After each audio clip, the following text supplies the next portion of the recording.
Good morning student, welcome in today's class. हमने last topic में किया था कि हमारे पास थर्मोडायनेमिक क्या होते हैं ना, उनकी कुछ प्रोसेस के बारे में बताया था।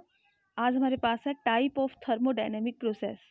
तो प्रोसेस का मतलब क्या होता है कि जब एक चीज़ एक स्टेट दूसरे स्टेट में क्या होती है, कन्वर्ट होती है, उस टाइम जो टाइमिंग लगती है ना, उसको हम क्या बोलते हैं, प्रोसेस बोलते हैं। तो अब हमारे पास रिवर्सिबल प्रोसेस देखो, it is defined as a process that once having take place it can be reverse, यानी कि जो दोबारा से अपनी ओरिजिनल स्टेट में वापस आ जाए, following the same path as that of the forward, जिस पाथ से वो चल के आया था उसी पाथ से ही वापस आए। In doing so it leaves no change in the system और सराउंडिंग में कोई भी चेंज नहीं होगा। जैसे कि हम एग्जांपल लें कि हम लोग क्या करते हैं, आइस से लिक्विड में चेंज करते हैं और लिक्विड से दोबारा आइस में चेंज हो जाता है ना। तो यहाँ पे देखो ये कैसी प्रोसेस हो गई, reversible process. Irreversible process, a process that can not return both the system and surrounding to their original condition. Type of thermodynamic process, adiabatic process, a process that has no heat transfer into, यानी हम कोई heat का transfer नहीं करेंगे into और out of the system के अंदर और सिस्टम के बाहर। It can be considered to be perfectly insulated यानी कि जो इसकी वॉल्स होंगी वो कैसी होंगी, इंसुलेटेड होगी, ना तो हीट अंदर जाएगी और ना ही हीट अंदर से बाहर की तरफ आएगी।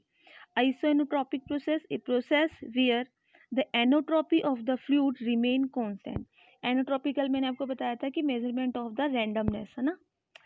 तो polytropic process, when a gas undergoes a reversible process in which there is heat transfer, it represented with straight line PVN is equal to constant. Now, zeroth law of thermodynamics. If two bodies are in thermal equilibrium with a third body separately, there are also in thermal equilibrium with each other. For example हमारे पास तीन body है ना, तो ए अगर B के equal है और ए सी के इक्वल है तो बी और सी भी क्या होंगे, आपस में इक्वल होंगे। ध्यान से सुनो, तीन बॉडी हमारे पास, ए बी के इक्वल है, ए सी के इक्वल है, तो बी और सी आपस में क्या होंगे, इक्वल होंगे। तो ये जो हमारे पास ला, इसको हम क्या बोलते हैं, zeroth law of thermodynamic.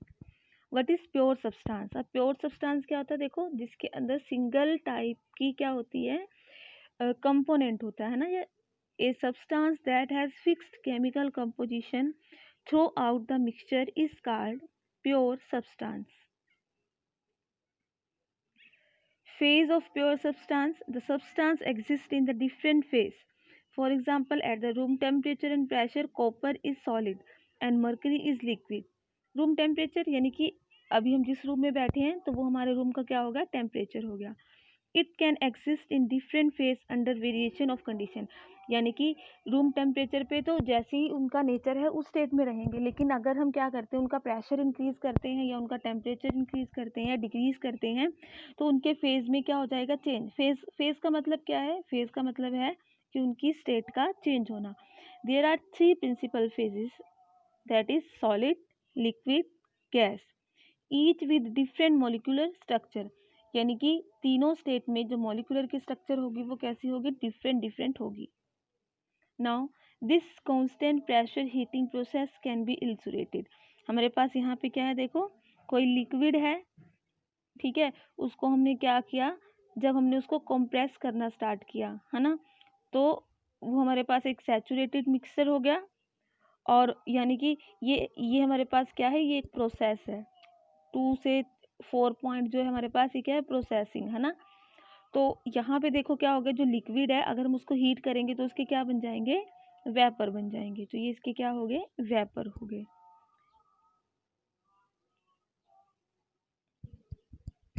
Then हमारे पास देखो यहाँ पे क्या है, सैचुरेटेड लिक्विड वेपर रीजन। ये हमारे पास लिक्विड वेपर एक रीजन है, super heated vapour region, pressure P1 constant, P2 constant और ग्रेटर देन P1। P2 हमारे पास प्रेशर क्या है, ग्रेटर,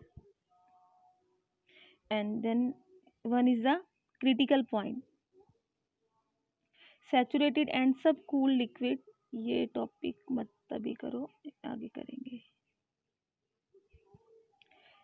सैचुरेटेड देखो, if substance exist entirely as vapour at saturation temperature it is called saturated vapor.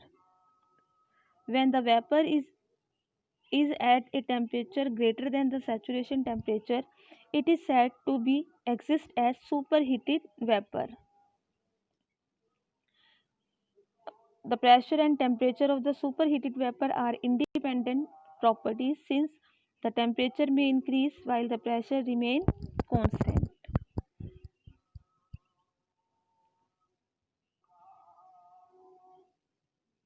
कुछ definition अभी जो हमने पीछे डायग्राम देखा था उससे रिलेटेड।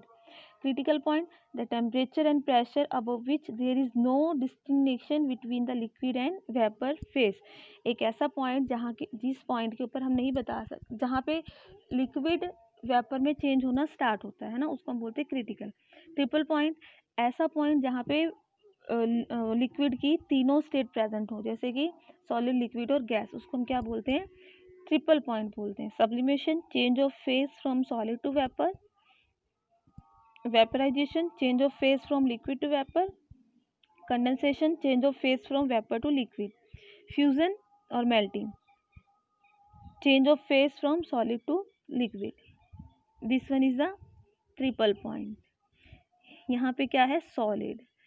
जब हमने क्या किया, इसके प्रेशर को इंक्रीज किया, टेम्परेचर भी बढ़ा रहे हैं ना, जब टेम्परेचर बढ़ाया तो क्या होगा, जो सॉलिड है वो लिक्विड में चेंज होने लगेगा, दिस वन, एंड उसको हम बोलेंगे मेल्टिंग। यानी कि ये हमारे पास एक सॉलिड लाइन और एक डॉटेड लाइन जो है, इसके बीच का एरिया सारा क्या है, लिक्विड है। और फिर जो बीच वाली लाइन है और एक जो लास्ट वाली लाइन जहाँ पे वेपराइजेशन है, ठीक है, ये भी सारा हमारे पास कौन सा एरिया हो गया, लिक्विड। उसके बाद ये जो नीचे टेम्परेचर वाली लाइन जो हॉरिजॉन्टल लाइन है और जहाँ वेपर लिखा है, ये सारा एरिया हमारे पास कौन सा हो गया, वेपर का एरिया हो गया। नेक्स्ट हम कल करेंगे। Thank you.